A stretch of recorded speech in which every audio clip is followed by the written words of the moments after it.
for sure. After Little League, after middle school, you ended up going to Berkeley High School, Berkeley Prep. Talk to me about your experience when you first got there, what it was like when you first got there.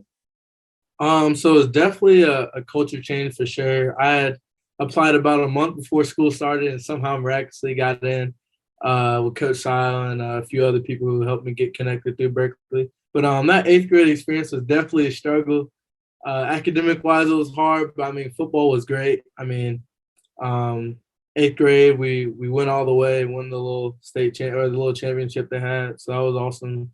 And it kind of just set the foundation of like what I had to do to kind of progress through high school and keep that kind of foundation academically and also athletically to kind of strive to where I wanted to get.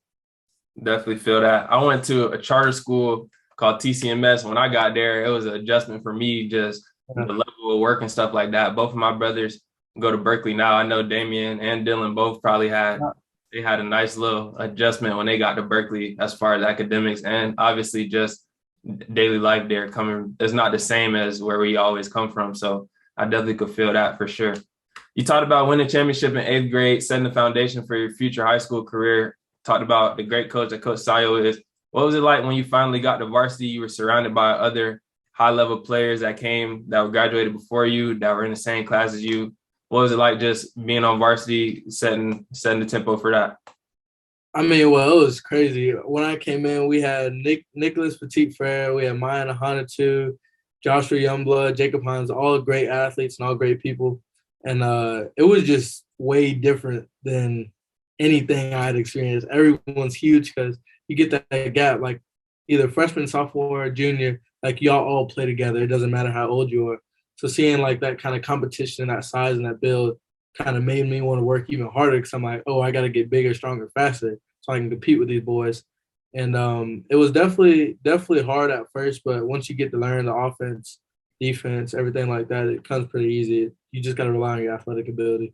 For sure. I feel like that's an advantage and somewhat of a disadvantage also in some cases being there, not having a JV team. When I first got around, like obviously I didn't go there, but when I saw that my brothers were going there and I started seeing that there wasn't a JV team, I kind of was like, it's kind of tough that freshmen, most of the time, if you're not big enough, physically ready, you're not going to be able to get on the field really playing against obviously 18, 19-year-olds, seniors, stuff like that. But also in practice, you get to compete against the older guys and you get to learn your way, work your way up. So I think it could go both ways depending on how you look at it. Obviously, I'm sure there's people that in some cases don't take it as serious because they're not getting the opportunities that they want. But people like you, like I feel like if you got your mind on straight and you're willing to just put the time in and stay dedicated, wait for your turn, then I feel like that's definitely a perfect place to be, really.